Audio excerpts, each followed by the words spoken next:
नमस्कार, मैं मोंटू राजा, स्वागत है आपका। तमाम बार हम जब यूनिफ़ॉर्म देखते हैं, तो एक मन में लालसा आती है, कई लोग सपने सजा लेते हैं और अमूमन आम तौर पे ये युवाओं के साथ होता है, जो स्कूलिंग कर रहे होते हैं, कॉलेजेस में होते हैं और वहीं एक युवा ये ड्रीम करता है और दूसरा युवा जो है, वो क्राइम की तरफ भी अग्रसर हो जाता है। मेरे साथ खास मेहमान रोहित मीना जी हैं। सर बहुत-बहुत स्वागत है। Thank you Mantu. रोहित जी, पहले तो ये जानेंगे, एक आप यंग आईपीएस हैं, तो जो अमूमन जो सवाल रहता है वो ये रहता है कि आपके अंदर जो एक क्यूरियोसिटी आई आईपीएस बनने की, वो कैसे आई? एजुके मेरे मैं जब बीटेक करने के बाद और जब मैं नौकरी कर रहा था तो मेरे को लगा कि जैसे मतलब आप सोसाइटी में इतना कंट्रीब्यूट कर सकते हो और जो सिविल सर्विसेज है एक बहुत ही प्रेस्टिजियस सर्विस है कि उसमें आप पब्लिक की काफ़ी मदद कर सकते हो और डिसाइड कर सकते हो कि किस तरीके से हम सिस्टम को सुधार सकते हैं, क्या चीज़ अच्छी कर सकते हैं।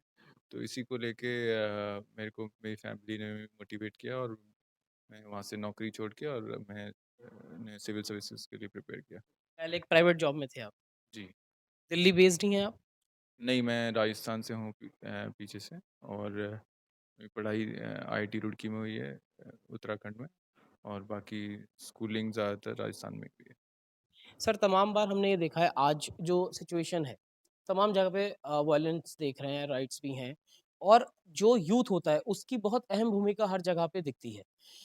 अगर जो पढ़े लिखे युवा हैं, उनमें देखा जाता है वो कॉलेज अपनी पढ़ाई करी, उसके बाद जॉब सर्च करते हैं। एक दूसरा वर्ग भी तैयार है, जो अमूमन देखा जाता है दंगों के अंदर।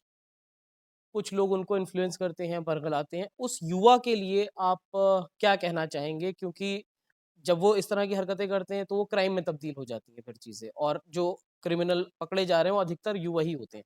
तो युवा जो डाइवर्ट हो रहा है दूसरी तरफ, उसको आप एक क्या मैसेज देना चाहेंगे? क्योंकि परसेप्शन अच्छा रहता है, स्कूल तक भी सोचते हैं हम पुलिस में जाएँगे, हम कोई और डॉक्टर बन जाएँगे, इंजीनियर बन जाएँगे, पॉलिटिशियन बन जाएँगे, लेकिन ये जो फ़र्क दिखता है उसके बाद, एक ऐज के बाद, ऐसे युवाओं को क्या कहना चाहेंगे? क्या मैसेज होगा?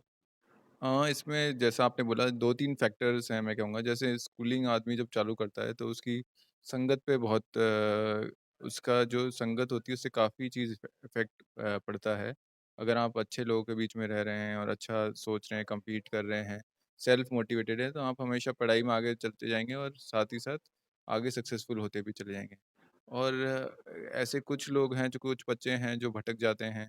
अब इसमें जो दूसरा जो कारण हो जाता है फिर कुछ लोग ऐसे नशे के आदी हो जाते हैं या इस तरह के संगत में पड़ जाते हैं तो वहाँ शौक में ये सब चीज़ स्टार्ट कर देते हैं और फिर उनको जो एक नशा एक ऑल्टर्ड स्टेट ऑफ कॉन्शियसनेस है उसमें उनको भी नहीं पता होता कि क्या उनके लिए सही है क्या गलत है और फिर वो पेरेंटल कंट्रोल्स के अंदर भी नहीं रहते और पेरेंट्स की बात भी नहीं मानते तो इस तरीके से वो मतलब एक अलग अपने सब ग्रुप को एंजॉय करने लग जाते हैं जो कि एक बैड एलिमेंट्स या उस तरीके के लोग जिसमें से 1-2 आदमी जो किसी नॉन क्रिमिनल के टच में रहता है, एक आध आदमी जो कोई नशा करने वाला है, इस तरीके से एक ग्रुप बन जाता है, जो उनको वो उसमें जब वो एन्जॉय करने लग जाते हैं तो फिर वो क्योंकि उनकी एज भी ऐसी होती है, उनको पता नहीं होता कि क्या सही है, क्या गलत है। जैसे कि आपने बताया कि जो युवा होते हैं, उनका एक ऐज होता है और संगत का असर हो जाता है।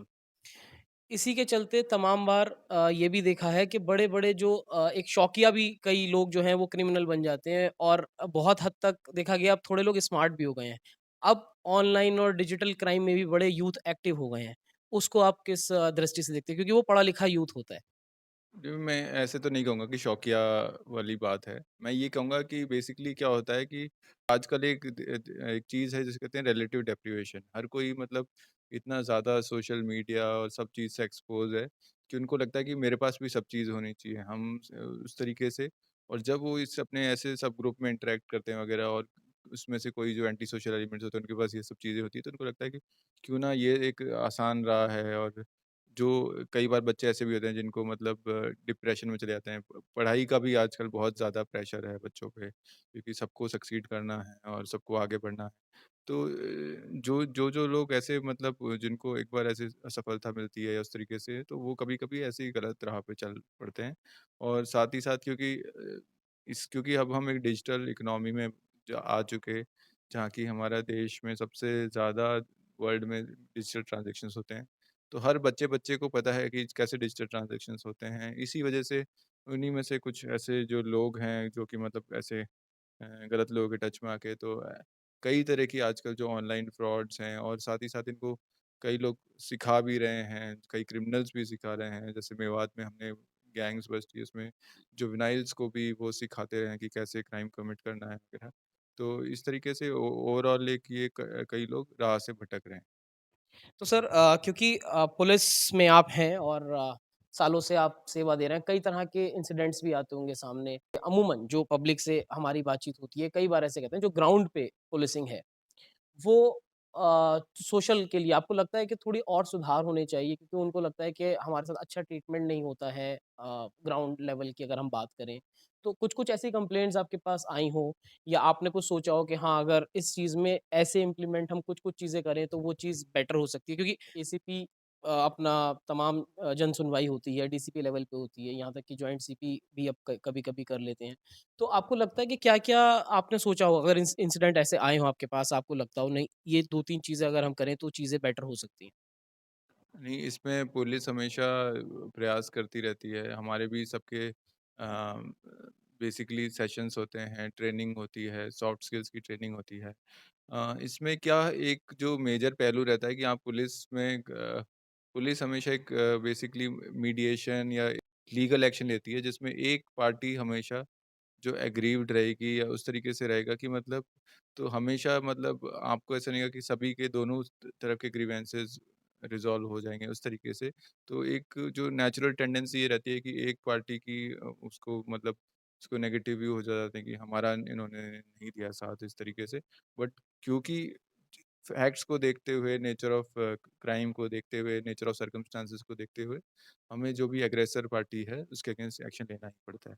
तो अंत में सर 15 अगस्त क्योंकि आ रहा है, उसके लिए भी आप एक संदेश दें और जो युवा हैं, उनको भी एक संदेश दें 15 अगस्त और युवाओं को। मैं यही कहूँगा 15 अगस्त जैसे इंडिपेंडेंस डे है हमारा, तो मैं यही कहूँगा कि एक इंडिपेंडेंट होके अपने आप से एक एक प्रण लेना चाहिए कि मैं अपने आप से कम्पीट करूँ, अपने आप से एक अच्छा ह्यूमन बीइंग बनूँ। जो भी आपका जो एजुकेशन फ़ील्ड है, जिस फ़ील्ड में चाहे स्पोर्ट्स है, किसी भी फ़ील्ड में आप कम्पीट करना चाहते हैं, अपने आप से एक प्रेरणा लेते हुए कि मैं कल आज से भी बेहतर करूँगा और इस तरीके से आप अपने छोटे-छोटे गोल्स बनाते हुए आगे अपने आप को सक्सीड करें और बहुत इंडिया में बहुत अपॉर्च्युनिटीज़ हैं। आज के टाइम में कई डाइवर्सिफ़ाइड अपॉर्च्युनिटीज़ हैं। आप अपना थोड़ा-सा आप अपना जो एप्लीकेशन ऑफ माइंड करेंगे, तो आपको कई नॉवल अपॉर्च्युनिटीज़ भी मिलेंगी और कई लोग बहुत छोटे-छोटे लेवल से एंटरप्रेन्योरियल माइंडसेट से छोटी-छोटी चीज़ करके बहुत बड़े-बड़े स्तर पे पहुँच चुके हैं। ऐसे कई एग्ज़ाम्पल्स हमारी सोसाइटी में हैं, तो कोई काम छोटा-बड़ा नहीं होता, कोई मतलब ऐसा नहीं है कि कई लोग पढ़ लिख कर भी सक्सीड नहीं कर पाए, बहुत ज़्यादा पढ़ लिख कर भी।